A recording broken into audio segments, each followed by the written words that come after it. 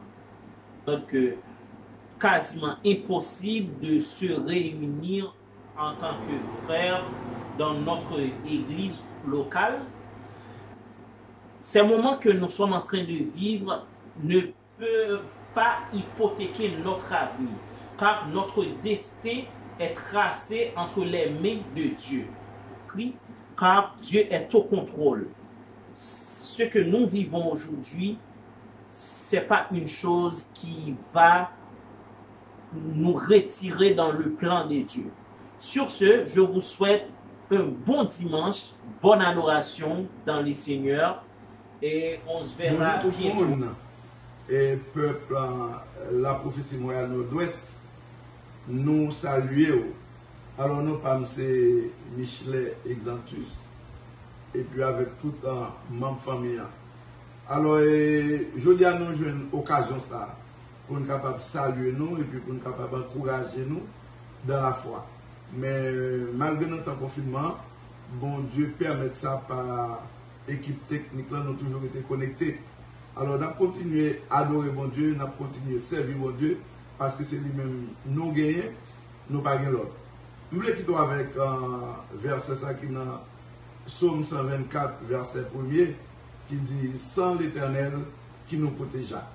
Et puis, dernier verset là, qui est verset 8, qui dit notre secours est dans le nom de l'Éternel qui a fait les cieux et la terre. Alors, bonne adoration à tous et à toutes. À la prochaine. Maintenant, soyez tout oui pour écouter la parole de Dieu avec notre pasteur Joseph Junior Claudius. Chers bien-aimés dans le Seigneur, que la paix et la grâce de Dieu vous soient données. Vos autres qui nous écoutez depuis votre maison, en attendant le déconfinement total, vous autres qui nous écoutent à travers les différentes plateformes sociales, virtuelles, nous vous disons chaleureux bienvenue dans la maison du Seigneur, vous autres qui êtes déjà la maison du Seigneur. Donc c'est toujours un plaisir pour nous de pouvoir partager avec vous la parole de Dieu, de pouvoir passer avec vous un moment béni nous avions eu le privilège d'écouter nos adorateurs, d'écouter ceux qui ont pu chanter, ceux qui ont pu faire différentes choses dans le service. Nous demandons à Dieu de bien vouloir les diriger. Nous remercions les familles aussi qui ont participé à la mise en place de ce culte inclusif qui permet à tout le monde d'avoir une idée de l'autre, de ce qui se passe chez l'autre et surtout de sa connexion avec Dieu. Alors, sans aucune autre forme de procès, je vais vous inviter à lire avec moi dans le livre des Actes, le chapitre 7, nous lirons du verset 51 au verset 60. Et notre message, évidemment, sera toujours sur cette série que nous voulons entamer sur le pardon, une série qui a la prétention d'éveiller votre conscience, une série qui a la prétention de s'adresser à vous, peuple de Dieu. Alors, Acte 7, verset 51 à 60. Homme au cou raide, incirconcis de cœur et d'oreille, vous vous opposez toujours au Saint-Esprit. Ce que vos pères ont été, vous l'êtes aussi. Lequel des prophètes vos pères n'ont-ils pas persécuté? Ils ont tué ceux qui annonçaient d'avance la venue du juste, que vous avez livré maintenant et dont vous avez été les meurtriers. Vous qui avez reçu la loi d'après les commandements d'anges et qui ne l'avez point gardée. En attendant ces paroles, ils étaient furieux dans leur cœur. Ils étaient furieux et ils graissaient des dents contre lui. Mais Étienne, rempli du Saint-Esprit et fixant les regards vers le ciel, vit la gloire de Dieu et Jésus debout à la droite de Dieu. Et il dit, voici, je vois les cieux ouverts et le Fils de l'homme debout à la droite de Dieu. Ils poussèrent alors de grands cris en se bouchant les oreilles et ils se précipitèrent tous ensemble sur lui, le traînèrent hors de la ville et le lapidèrent. Les témoins déposèrent leurs vêtements aux pieds d'un jeune homme nommé Saul et ils lapidaient Étienne qui priait et disait, Seigneur Jésus, reçois mon esprit. Puis s'étant mis à genoux, il s'écria d'une voix forte, Seigneur, ne leur impute pas ce péché. Et après ces paroles, il s'endormit. Chers bien-aimés dans le Seigneur, encore une fois, que la paix et la grâce de Dieu soient avec vous ce matin. Nous allons parler du pardon, le pardon de la pensée de Dieu, et plus particulièrement de la réalité qui concerne la vie d'Étienne, pour pouvoir nous permettre d'apprécier la dynamique du pardon dans la vie du chrétien. Alors, comme je vous l'ai dit précédemment, le sujet du pardon n'est ni un sujet facile, et pourtant ça paraît facile. Ce n'est ni un sujet simple, ce n'est ni un sujet d'application, je dirais, uniforme, de sorte que tout le monde peut dire on va faire la même chose, la même recette.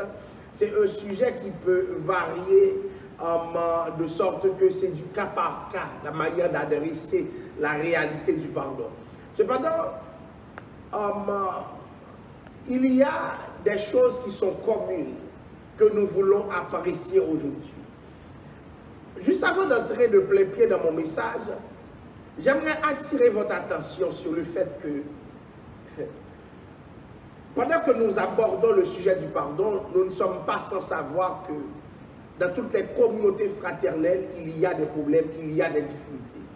Et bien plus, non seulement qu'il y a des difficultés, des fois ces difficultés sont tellement profondes puisqu'elles sont d'ordre relationnel.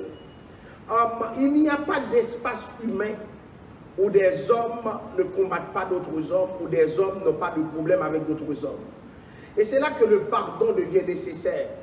Il n'y a pas de façon de vivre avec quelqu'un et de ne jamais avoir de problème avec cette personne. Quand je parle du pardon, je m'invite dans votre maison, votre relation avec votre femme, votre relation avec vos enfants, votre relation avec vos parents, votre relation avec vos amis, voire votre relation avec votre église. Je pense que nous devons combiner ces éléments-là pour voir qui nous sommes. Est-ce que nous répondons aux objectifs de Dieu? Et chers amis, Il y a des gens qui sont à l'aise avec ce sujet lorsqu'il s'agit du monde de l'extérieur. Il y a des gens qui sont à l'aise pour parler de pardon toutes les fois que le pardon concerne des gens qui sont ailleurs, des gens qui n'ont rien à voir avec eux, des gens qui sont lointains. Mais dès lors que la personne a un minimum de relations sérieuses avec eux, cela devient difficile. J'ai vu des pères qui n'ont pas pu pardonner à leurs enfants et qui ont oublié le fait qu'ils sont des pères et qui ont trouvé tous les prétextes qu'il faut pour ne pas assurer ce rôle. J'ai vu des mères aussi, alors c'est plus rare, qui ont brisé la vie de leurs enfants et qui n'ont pas de relation sérieuse. Pourquoi? Parce qu'il y a un problème de pardon. J'ai vu des enfants qui n'ont jamais pardonné à leurs parents certaines erreurs, qui vivent dans le cœur avec des motifs impurs à l'égard de leurs parents et qui font semblant d'être à l'aise, mais qui sont en train de mourir sur le poids de l'hypocrisie. J'ai vu, chers amis, des choses et des choses et des choses. Et au sein de l'Église, ces affaires continuent. J'ai vu des membres et des pasteurs en train de se confronter entre eux. J'ai vu des gens de toutes catégories, chers amis, avoir des problèmes d'ordre relationnel qui affectent durablement même leur relation avec Dieu. J'ai vu des frères éviter d'autres frères. J'ai vu des sœurs éviter d'autres sœurs. J'ai vu des frères et sœurs qui sont comme des ennemis, comme des chiens et des chats, et qui sont incapables, malgré tout, d'aborder le sujet, alors que cela leur fait mal. Le souvenir du passé leur fait mal. Quelque chose s'est passé, quelque chose d'inexplicable. Mais aucun d'entre eux n'a le courage d'aller vers l'autre et pour lui dire « pardonne-moi ». Aucun d'entre eux n'a le courage de mettre fin au tort. Et c'est pour cela que, chers amis, lorsque nous parlons du pardon, comprenez-moi, le sujet, c'est un sujet inévitable. C'est un sujet que le Seigneur place devant nous pour que nous puissions cheminer ensemble.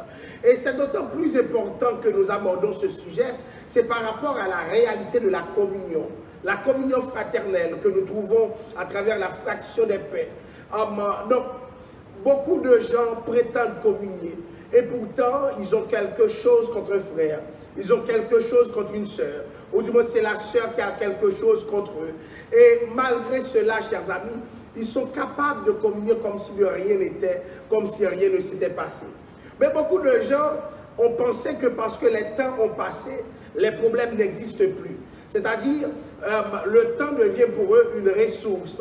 À force de passer du temps dans le problème, on finit par tomber dans les différences et même peut-être se convaincre du fait que le problème n'existe plus. Et c'est ainsi que nous avons des chrétiens qui n'ont jamais résolu leurs problèmes, qui n'ont jamais eu le courage de s'asseoir ensemble et qui évoluent comme si de rien n'était.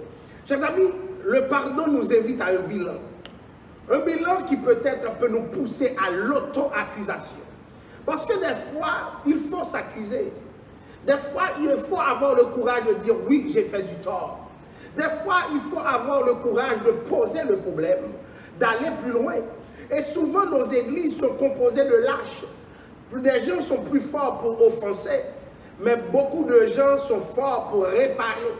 Des gens sont forts pour poser le problème, mais peu de gens sont forts pour envisager une perspective de solution. Et c'est pour cela que, souvent dans un silence, je dirais, de cimetière, beaucoup de gens pataugent dans des problèmes relationnels interminables. Personne n'en parle, l'Église ferme sa bouche et pourtant ça continue. Et ce que je peux vous dire, c'est que ce qui ne se résout pas aujourd'hui, demain s'amplifiera. Le problème que je ne pose pas aujourd'hui pourra être difficilement posable demain parce que d'autres complications vont s'en suivre. Donc quand nous faisons quelque chose à quelqu'un, prenons le temps de parler à cette personne. Prenons le temps de dire ce qui s'est passé. Prenons le temps de corriger, de rectifier les tirs, au lieu de faire semblant et de s'inscrire dans l'évitement. Et souvent, nous sommes dans l'évitement pour peu de choses. Pour peu de choses. Lorsque nous regardons ce qui divise les gens, nous nous posons la question de savoir, est-ce que les gens croient vraiment en Dieu? Et c'est triste, chers amis. C'est triste. Je prie Dieu pour un réveil spirituel que le pardon va amener. Mais ça prend que des acteurs eux-mêmes s'amènent devant la scène du pardon. Qu'ils aient le courage de dire oui, j'ai fait. Oui, j'ai mal agi. Oui, je veux construire un futur avec l'autre. Eh bien, chers amis, souvent nous offensons, mais cette offense se trouve dans la dynamique même de notre message.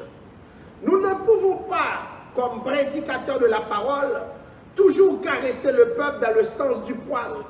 Souvent l'évangile dérange. Alléluia. Souvent l'évangile pose problème pour d'autres. Souvent l'évangile fait pleurer d'autres.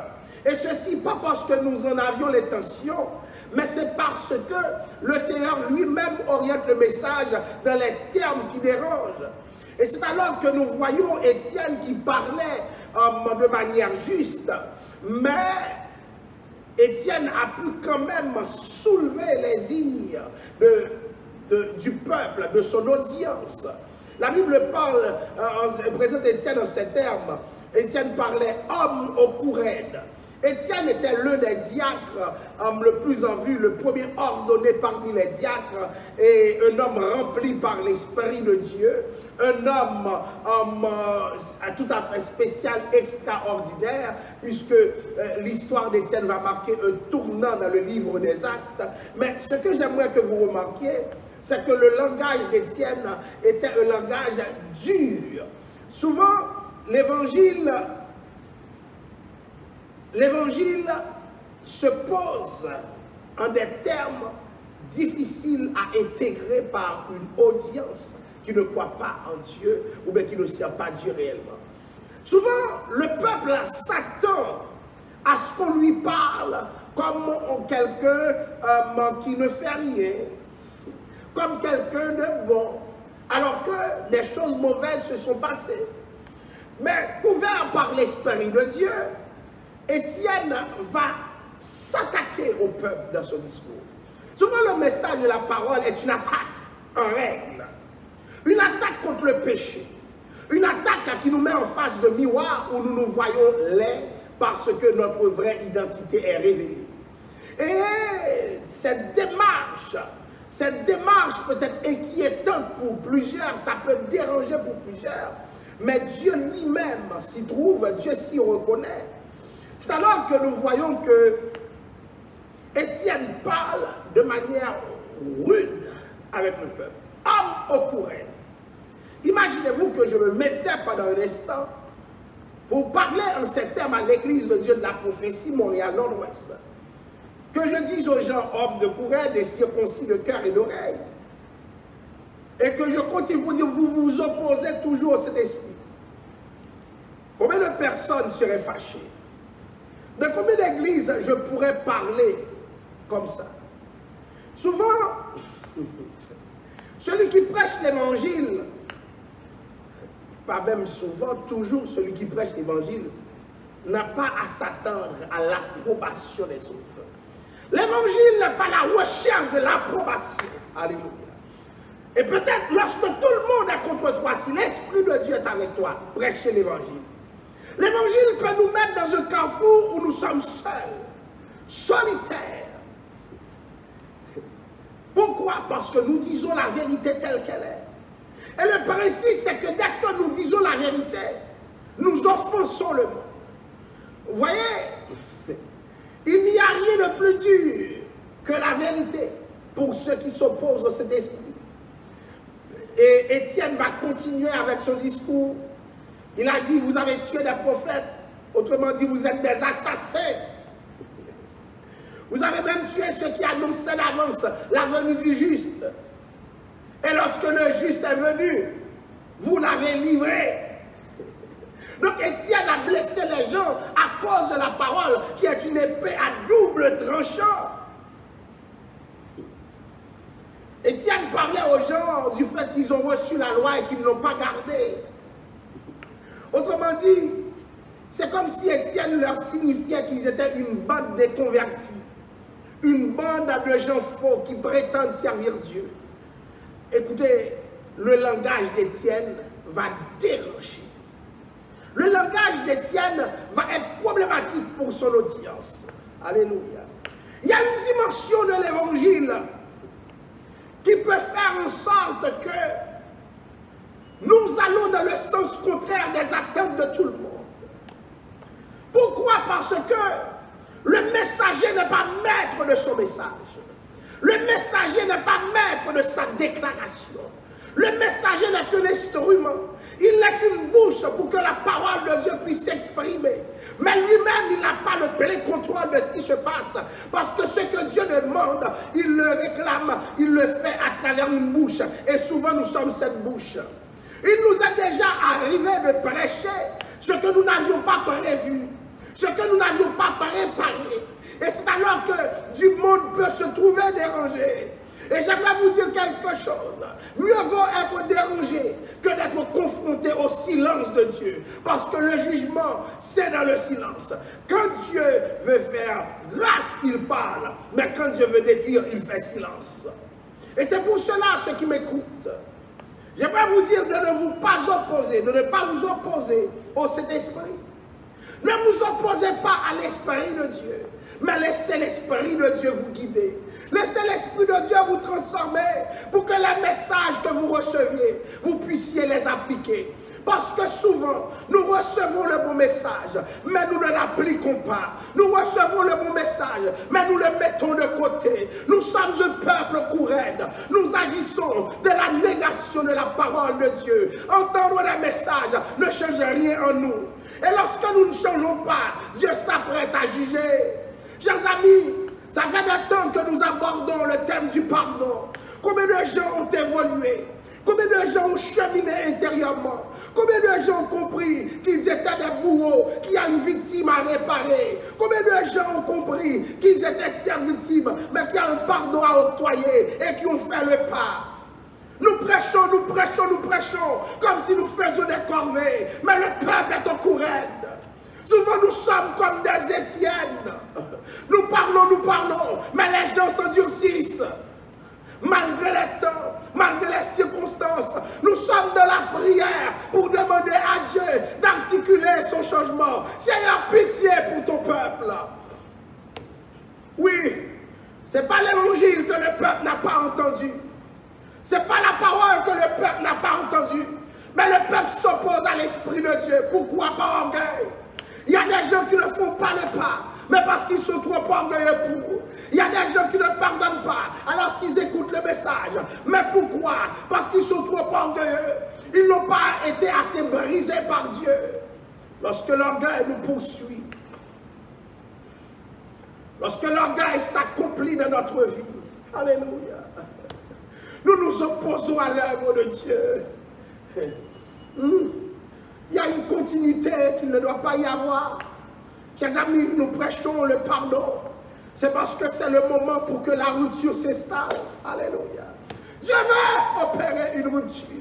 Une rupture avec le passé. Si le passé était caractérisé par des batailles, par la loi du talion, si le passé était caractérisé par les principes selon lesquels il fallait posséder un pour un et dent pour dent, eh bien là, dans le cadre du pardon, nous devons évoluer. Donc, Étienne était en face à nos peuples endurcis. Église de Dieu de la prophétie Montréal Nord-Ouest. Quel type de peuple sommes-nous? Quel type de peuple sommes-nous? Pourquoi? Parce que l'évangile est prêché.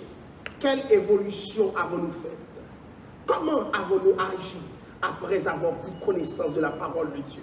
Nous alignons tous les prétextes. Nous alignons tous les prétextes pour que les choses perdurent, aillent de la même manière. Mais le Seigneur a prévu un jour pour changer l'ordre des choses. La Bible nous montre Étienne qui parlait de manière juste, mais dure. Ce qui est juste est souvent dur. Souvent, l'évangile est comme une piqûre. À l'issue de cette piqûre, il y a des douleurs qui doivent rester. Ce sont les séquelles. Mais ces douleurs sont nécessaires parce que le processus de thérapie peut être douloureux. Il y a des gens pour leur propre changement qui doivent souffrir, mais c'est l'évangile qui le veut ainsi. Donc, qu'est-ce qui va se passer? La Bible dit, lorsque l'audience d'Étienne l'a entendu parler, ils étaient furieux dans leur cœur et ils graissaient les dents contre eux. Voyez, le mot graisser les dents ici, ça veut dire que il y avait même dans l'expression de leur visage une forme d'intimidation, de colère, de méchanceté, de rancune, de ressentiment dans l'expression même de leur visage. On sentait que l'audience n'était pas d'accord avec Étienne. Je vais vous dire quelque chose. Étienne pouvait tout simplement cesser de prêcher. Alléluia. C'est ce que beaucoup d'hommes de Dieu ont fait. Lorsque les gens se sont fâchés, ils ont cessé de prêcher. Et j'aimerais dire à tous ceux qui m'écoutent, c'est le moment plus que jamais, quand quelqu'un t'appelle, de lui dire, est-ce que tu as envisagé le pardon? Peut-être que cette personne se fâchera, mais le Seigneur t'approuvera. Il y a trop de choses qui se sont passées et nous faisons comme si nous étions indifférents. Au lieu d'être indifférents, laissez le Seigneur nous diriger, parce que Dieu a un plan. Voyez, l'indifférence persiste. L'indifférence caractérise la nature de nos rapports avec les autres. Nous devons combattre l'indifférence. Nous ne pouvons pas continuer à être indifférents comme si de rien n'était. Dieu ne veut pas que nous soyons ainsi. Et beaucoup de gens sont intimidés. J'aimerais vous dire, continuez à prêcher. Continuez à prêcher. Les gens graissaient leurs dents, ce n'était pas le problème d'Étienne. Beaucoup d'entre nous, nous conformons notre évangile parce que nous avions été intimidés. Ce n'est pas la peine de conformer, c'est le moment de plus que jamais de continuer la prédication de la parole. Et c'est alors que dans le texte, j'ai vu qu'Étienne a été blessé à cause de la parole. Parce que Étienne a blessé. Mais, écoutez, si par la parole je te blesse, c'est parce que la parole a une fonction qui me dépasse. Quand quelqu'un te blesse parce que c'est la parole qui est prêchée, ce n'est pas sa faute. Allez demander à Dieu pourquoi. Mais lorsque nous voyons qu'Étienne allait voir des pierres sur lui, pleuvoir sur lui, là je me pose des questions. La Bible dit que pendant que les gens graissaient les dents, Étienne était rempli du Saint-Esprit. Ce que nous devons demander à Dieu, c'est la plénitude en tout temps. La plénitude en tout temps. La Bible dit, mais Étienne rempli de cet esprit et fixant les regards vers le ciel. Ça veut dire qu'il levait les yeux. Alléluia. Et fixant les regards vers le ciel, vit la gloire de Dieu et Jésus debout à la droite de Dieu. Il y a de ces prédications dont tu croyais que l'audience était confinée sur terre, mais Dieu t'écoutait aussi. Voilà pourquoi va dans la droite ligne de la parole en tout temps. Dis ce que la parole te demande de dire. Et puisqu'Étienne était debout, c'est-à-dire Étienne était encore à l'heure, il vit le Fils de l'homme debout lui aussi. Généralement dans la Bible, on parle du Fils de l'homme assis. Il a dit à Caïphe, assieds-toi à ma droite. Non, il a dit dans la Bible, assieds-toi à ma droite jusqu'à ce que je fasse de tes ennemis ton marchepied. En parlant du Christ. Donc Christ était, dans la Bible, paraît toujours dans une position assise. Il a dit à Caïphe, tu l'as dit, et désormais tu verras le Fils de l'homme assis à la droite de Dieu. Et pourtant là, il est debout. Debout veut dire qu'il est à l'œuvre. Pendant qu'Étienne, alléluia, était en face de ses bourreaux, de ses futurs bourreaux, alléluia, le Seigneur est à l'œuvre. J'ai bien aimé, si c'est le message de la parole qui est prêché, Dieu est debout pour toi. Il ne sera pas assis. Si c'est le message de la parole qui est prêché, Dieu est debout, c'est-à-dire il est à l'œuvre. Il est à l'œuvre, il est en mouvement pour toi. Il est en mouvement parce qu'il a vu ce qui va se passer. Il y a des choses, des positions que tu as prises pour Dieu qui vont te valoir la critique de tout le monde, mais ce n'est pas grave. Alléluia. C'est pas grave. Alors, dans la logique même de son discours, Étienne n'a pas pu s'empêcher de voir la gloire de Dieu. Et lorsqu'il a dit qu'il a vu le Fils de l'homme debout à la droite de Dieu, les gens poussèrent de grands cris. Ça veut dire qu'ils sont enragés. Si c'est les affaires de Dieu que tu fais, ça peut enrager certaines personnes. Mais ce n'est pas encore là le but de mon texte. Ce n'est pas encore là. La Bible dit, et ils se précipitèrent tous ensemble sur lui. Il y a disproportion, tout le monde contre un homme.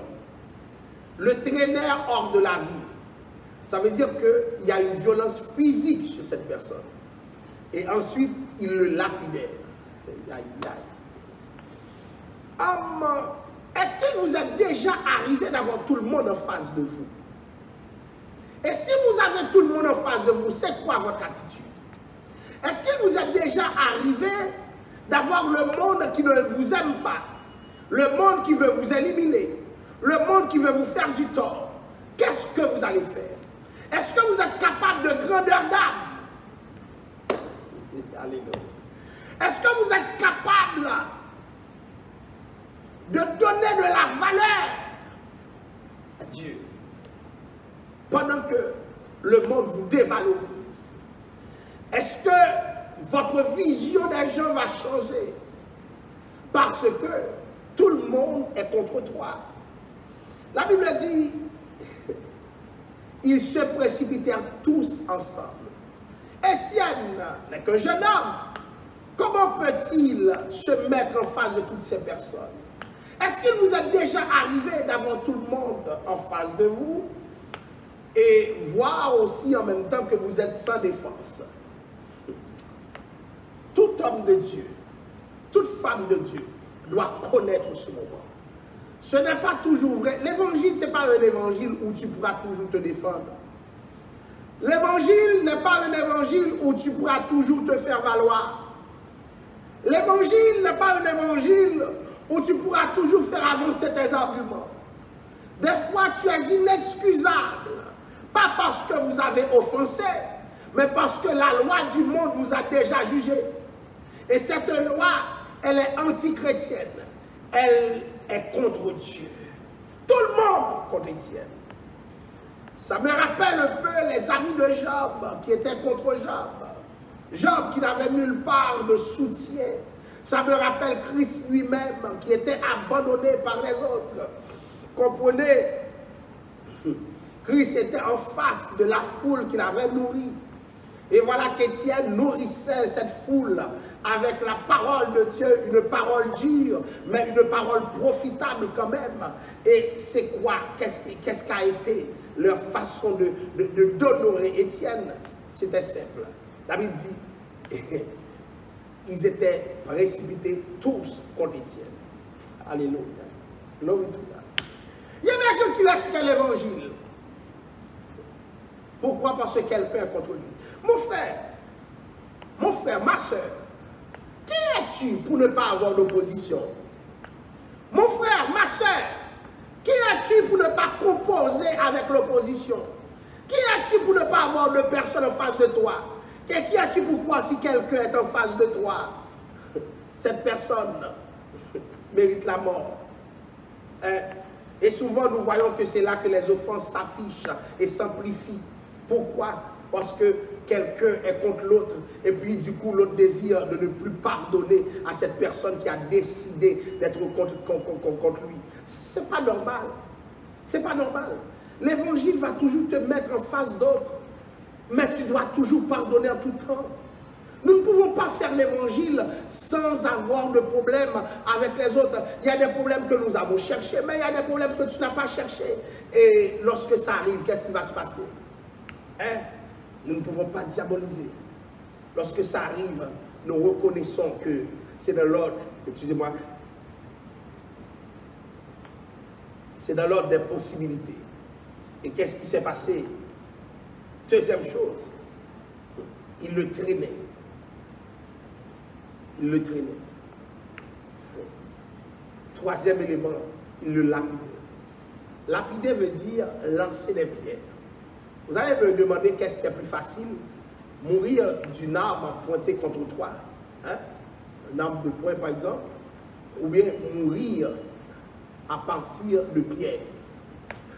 Ça veut dire que Étienne était en train de mourir progressivement parce que les gens se sont constitués en bourreaux contre lui. Qu'est-ce que vous aurez fait? Les gens qui m'écoutent, qui ont du monde qui sont contre eux, qu'est-ce que vous faites? Lorsque du monde ne vous aime pas, lorsque du monde veut se débarrasser de vous, qu'est-ce que vous faites? Étienne n'a pas résisté, hein? Mais non seulement ça, la Bible dit Étienne priait. Beaucoup de gens, voilà la raison pour laquelle ils ont des problèmes à ne plus finir avec d'autres. C'est parce que quand ils ont des problèmes avec d'autres personnes, c'est parce que quand des personnes leur font du tort, ils cessent de prier. Il y a des gens, une fois qu'on leur fait du tort, qui perdent de leur consécration. Il y a des gens, une fois qu'on leur fait du tort, qui ne sont plus chrétiens du tout. Il y a des gens, une fois qu'on leur fait du tort, qui n'ont plus rien à voir avec Dieu. Écoutez, chers amis, tu ne peux pas empêcher à certaines personnes de faire du tort, de te faire du tort. Mais ce qui est important, c'est qu'en dépit de ce que les gens t'ont fait, reste dans la prière. Sinon, le pardon sera difficile à octroyer. Il y a des choses qui sont plus faciles quand nous sommes dans la consécration. Donc, l'une des sources, l'un des fondements du non-pardon, l'un des fondements de la négation du pardon, c'est quoi? C'est parce que des gens ne sont pas dans la prière. C'est parce que devant les assauts de l'autre, devant les agissements négatifs de l'autre, nous avons perdu notre sens de la consécration. Tu ne pries plus, tu n'adores plus, tu ne cherches plus Dieu. Alors humainement parlant, tu ne seras pas prêt à pardonner. Le pardon est divin. Comment octroyer le pardon? Le pardon c'est gratuit, mais si Dieu n'est pas dans ton cœur, comment tu vas le faire? La Bible dit Étienne était rempli du Saint-Esprit. Donc dans une plénitude où Dieu nous habite, il y a des choses qui sont plus faciles. Nous vivons avec un peuple qui n'a pas de plénitude. Et c'est pourquoi je vous dis, le pardon c'est le réveil. Si le peuple de Dieu est réveillé, il y a des gens qui, saisis par l'Esprit de Dieu, accorderont le pardon. Il y a des gens qui, saisis par l'Esprit de Dieu, seront capables de faire ce chemin. Mais lorsque, chers amis, nous ne prions plus, j'ai vu des hommes de Dieu qui ont été tellement frappés, humiliés, ils ne prient plus. Ils sont tellement de la consternation, la tristesse a remplacé les moments de dévotion. Et c'est pourquoi, vidés d'eux-mêmes, vidés de toute leur substance spirituelle, ils sont incapables de prier. Et c'est là que l'ennemi rentre en jeu. Parce que quand tu es rempli de cet esprit, l'Esprit de Dieu qui est en toi va t'amener sur le chemin du pardon. Étienne était rempli, lapidé, quoique rempli, lapidé pendant qu'il est rempli. La plus grande grâce que Dieu nous donne, c'est lorsque le monde nous frappe et l'Esprit de Dieu nous remplit. Alléluia! Nous n'avons pas peur, nous ne bronchons pas. Ça fait mal. Étienne probablement donnait du sang, car c'est des coups de pierre qui lui étaient lancés, sans égard pour les parties vitales de son corps. Les gens étaient en train de supprimer sa vie, mais il était rempli. Alléluia. Un peuple rempli sera toujours dans une situation où il peut accorder le pardon. Un peuple rempli, quel que soit l'événement, quelles que soient les circonstances, peut accorder le pardon. Prions Dieu pour la plénitude de son peuple. Alléluia. Comment comprenez-vous les mascarades d'aujourd'hui? Lorsque des gens se disent remplis par l'Esprit de Dieu et ils se battent avec d'autres personnes, ça je ne le comprends pas. Ils se battent contre leurs ennemis, ça je ne le comprends pas. Si Dieu t'a rempli, tu ne vas pas te battre. Si Dieu t'a rempli, alléluia, ta bataille tu le fais avec la parole. Ta bataille c'est l'amour, ta bataille c'est la paix, ta bataille c'est le pardon. Dieu t'a rempli, mais quelle bataille vas-tu livrer? Alléluia. Alléluia. J'entends des gens manifester. J'entends des gens parler notre langue. Mais il y a un frère avec qui ils ne peuvent pas se réconcilier. Mais quel évangile! L'Esprit de Dieu qui est en toi ne te dit pas que tu ne peux pas vivre avec un ennemi dans ton cœur. L'Esprit de Dieu qui est en toi, qui te saisit, il ne t'a pas secoué pour te dire va faire la paix avec l'autre. C'est quel esprit te saisit? Est-ce un esprit d'égarement ou bien l'Esprit de Dieu? Nous avons besoin de la plénitude pour le pardon. Vous voyez, les choses sont difficiles.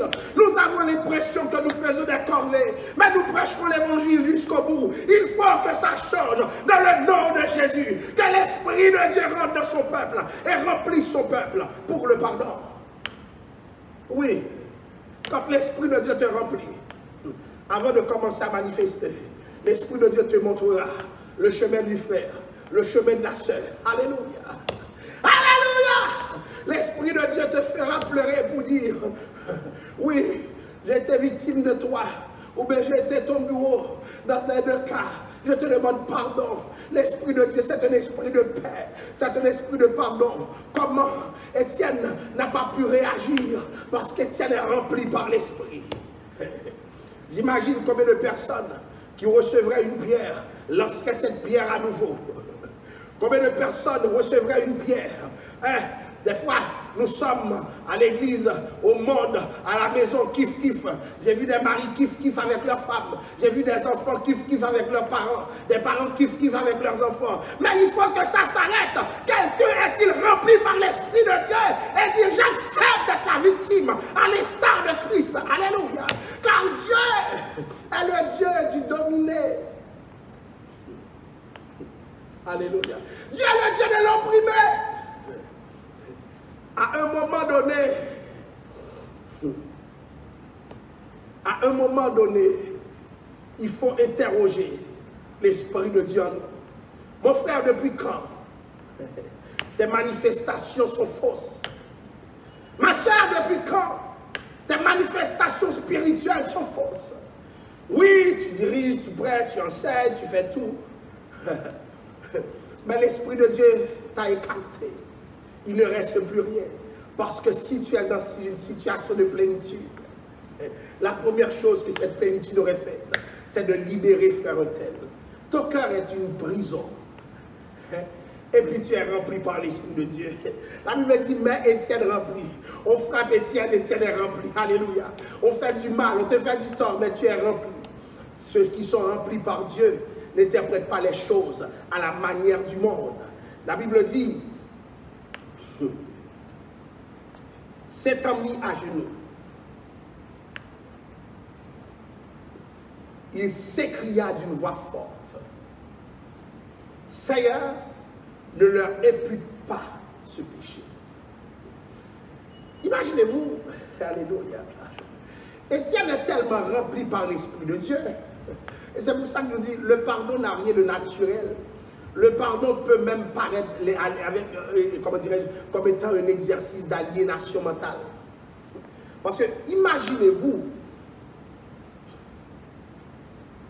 Étienne de crier d'une voix forte, Seigneur, ne leur impute pas ce péché. Autrement dit, Seigneur, pardonne-leur. Parce qu'avec le péché, nous sommes imputables. Eh bien, Étienne est en train de dire à Dieu, libère-les, Seigneur. Ça veut dire que dans le cas d'Étienne, Étienne a déjà pardonné. Mais Étienne ne veut pas que Dieu se venge de ses hommes. Quand nous accordons le pardon, l'une des choses qui arrive, c'est que nous pouvons prier pour l'ennemi. Il y a des gens qui se demandent si j'ai pardonné à un tel. Eh bien, si tu as pardonné à un tel, l'une des choses qui peut se faire, c'est que dans la sincérité de cœur, tu peux te mettre dans cette position d'intercesseur. Mais cette posture souvent est négligée. Tu ne peux pas prier pour un tel, mais c'est toi qui parles mal. Tu ne peux pas prier pour un tel, c'est toi qui ne veux pas voir un tel. Tu ne peux pas prier pour un tel parce que un tel ne te dit rien. Tu ne peux pas prier pour un tel parce que tu es indifférent avec un tel. Qu'est-ce que le pardon fait? Le pardon nous permet de rentrer dans cette réalité où, alléluia, nous devenons comme Dieu avec le cœur de Dieu. Seigneur, ne leur impute pas ce péché. Combien de personnes t'ont fait du tort? Tu attends leur mort. Tu attends que quelque chose de mal leur arrive au lieu de prier pour cette personne. Mais comment l'Esprit de Dieu t'a-t-il rempli? Alléluia. L'une des libertés que j'ai, c'est que je sens que je n'ai personne sur mon cœur. Et c'est ce que je veux pour le peuple de Dieu. N'ayez personne sur votre cœur. Vous devez être capable de prier pour quiconque en a le besoin. Seigneur, ne leur impute pas ce péché. Écoutez, malgré tout, il est mort, lapidé. Mais ce que j'aimerais que vous remarquiez, et qui est très important pour moi, c'est que la déclaration d'Étienne, la parole d'Étienne, la demande, la requête d'Étienne fut exaucée. Pasteur, comment? C'est parce que Dieu n'a pas imputé à l'audience, au public d'Étienne son péché. Un public constitué de l'apôtre Paul. Que finalement, Dieu va toucher l'apôtre Paul. Alléluia. Si Étienne avait dit, Seigneur, punis-les, combat-les, où serait l'apôtre Paul? Eh bien, chers amis, Étienne avait le cœur de Dieu. Alléluia. Étienne a vu la gloire de Dieu. Étienne avait le cœur de Dieu. Puisque Dieu l'a élevé. Puisque Dieu l'a permis de voir ce que l'homme ne peut pas voir et vivre. Eh bien, avant de mourir, Étienne relâche. Il y a des gens qui doivent relâcher. Tu ne sais pas quand tu vas mourir. Tu ne sais pas quand tu vas tomber. Covid-19 nous a appris qu'on peut partir à n'importe quel moment. L'homme est une, je dirais, vapeur à l'instar de Jacques qui paraît pour un peu de temps et qui disparaît. Regarde comment une pandémie a fait le nettoyage, a tué plein de personnes. Chers amis, nous en avons pleuré. Nous en avons pleuré, mais maintenant c'est le moment de prendre conscience. Nous pouvons mourir à tout moment, mais tu ne peux pas aller au ciel avec frère et tel sur ton cœur, avec sœur et tel sur ton cœur. Non, libère cette personne, pitié pour cette personne, pardon pour cette personne, implore Dieu pour cette personne. Ce n'est pas facile cet évangile. J'ai vu des gens se battre pour peu. Étienne libère ceux qui sont en train de le tuer. Alléluia. Qu'est-ce qu'on t'a fait, mon frère? Qu'est-ce qu'on t'a fait, ma soeur? Libère les gens, libère les gens. L'église de Jésus-Christ a besoin de sa grâce. Libérons les gens. Libérons les gens, libérons les gens, libérons les gens. Alléluia. Seigneur, ne leur impute pas ce péché. Alléluia. Et qu'est-ce qui va se passer? Ce cri d'Étienne. Alléluia. Étienne était tellement... C'est tellement important pour Étienne. Quand la Bible dit Étienne s'écria, c'est parce que Étienne voulait que son audience l'écoute. Alléluia. Il y a des gens qui vous font du tort. Ils doivent entendre que vous priez pour leur bien. La Bible dit, aimez vos ennemis. Faites du bien pour ceux qui vous haïssent. Hein? Cet évangile, je dois vous le prêcher. Et la Bible dit, il s'écria d'une voix forte, Seigneur, ne leur impute pas ce péché. Alléluia. Alléluia. Vous voyez pourquoi Jésus était debout. Jésus ne pouvait pas être assis pour voir un homme lui rendre hommage de cette manière. Tu me ressembles, Étienne. Tu me ressembles trop, Étienne. Je dois me mettre debout pour t'accueillir dans les portes de l'éternité. Je dois être debout pour te saluer, pour saluer ta grandeur, pour saluer ton dépassement, pour saluer qui tu es. Les plus grands messages ne sont pas les messages qui nous font vibrer de plaisir, mais ce sont les messages qui vous dérangent. Si ce message vous enlève de votre zone de confort, alors le Seigneur vous a parlé. Nous sommes trop confortables dans les différences. Nous sommes trop confortables dans la négation du pardon. C'est temps d'approcher d'elle, parce que Dieu le demande. Il n'y a pas de logique, il n'y a pas de philosophie à cela. C'est une question de la parole. Octroie le pardon. Octroie le pardon. Il faut des scènes de repentir. Octroie le pardon. Seigneur, ne leur impute pas ce péché. Et Saul plus tard sera converti. Étienne l'avait libéré. Seul tu peux te convertir. Il te sera dur de rejeter contre les aiguillons. Imagine-toi seul, tu tues quelqu'un, la personne supplie Dieu pour toi. Comment tu peux résister à ce Dieu? Alléluia. Tu es en train de tuer la personne. On est la personne te dit, épargne-moi, non, la personne accepte de mourir. Mais il supplie Dieu pour toi parce que tu ne savais pas ce que tu faisais. Alors, sur la route de Damas, la déclaration d'Étienne va se concrétiser. Puisque Saul Paul était derrière le meurtre d'Étienne. C'est Paul qui avait tout planifié. Il était le cerveau intellectuel derrière le meurtre d'Étienne. C'est lui qui l'avait planifié.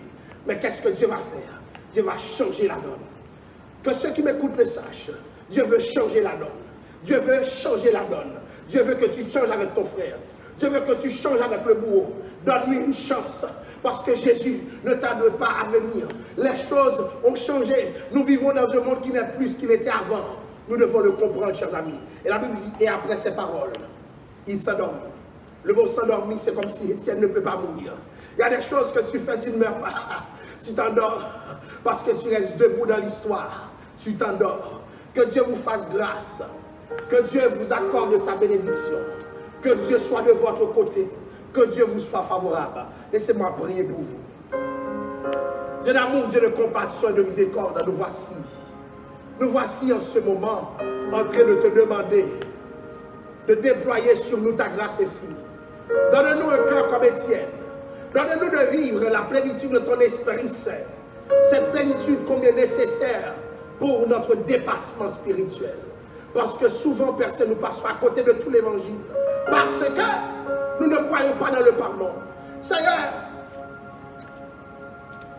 ce que je prêche, je ne peux pas les poser comme une normativité. Mais toi, personne, tu peux aller parler au cœur. Tu peux parler aux âmes. Tu peux parler à ton peuple. Personne ne veut bouger. Tout le monde trouve ses prétextes, personne. Je le vois, je le sens. Mais je t'en supplie dans le nom de Jésus. Si c'est toi qui m'envoies ici, montre-moi que tu marches vivant dans cette assemblée. Alléluia. Impose-toi à cette église, au Père. Si c'est toi qui m'as appelé, montre-moi que tu es capable de changer l'ordre des choses. Alléluia. Seigneur, je t'attends. Je t'attends pour aménager ton église comme une scène de pardon. Que ton église fasse comme Golgotha où est prononcé le mot du pardon. Que cette église soit le lieu où on a traîné Étienne, où Étienne pardonne. Que le pardon rentre à l'église et que les âmes changent et que les âmes soient transformées. Seigneur, nous comptons sur toi. C'est au nom de Jésus que nous te prions. À lui la gloire, l'honneur et la louange au siècle des siècles. Amen. Bien-aimés dans le Seigneur, merci d'avoir écouté le message de la parole, d'avoir été parmi ceux qui adoraient avec nous dans le service. Pendant toute la semaine, nous vous attendons matin et soir dans la prière. Nous aborderons de manière systématique le thème du pardon. L'école du dimanche emboîte le pas avec nous, gloire à Dieu, pour parler aussi du pardon. Samedi matin, n'oubliez pas notre jeûne.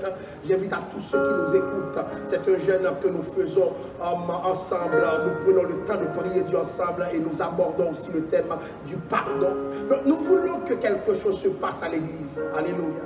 Et je veux que le déconfinement débouche sous une scène de repentir, de pardon. Ce que nous ne pouvons pas faire, bien-aimés, Dieu peut le faire. Croyez-le. Comment nous ferons pour la bénédiction? Il s'écria d'une voix forte, Seigneur, ne leur impute pas ce péché. Sur ce que l'amour de Dieu le Père, la grâce de Jésus-Christ, la douce et sainte communion du bon Saint-Esprit, reste et demeure sur chacun de nous, dès à présent et pour toujours. Amen. Que le Seigneur vous bénisse. Allez en paix et bonne semaine.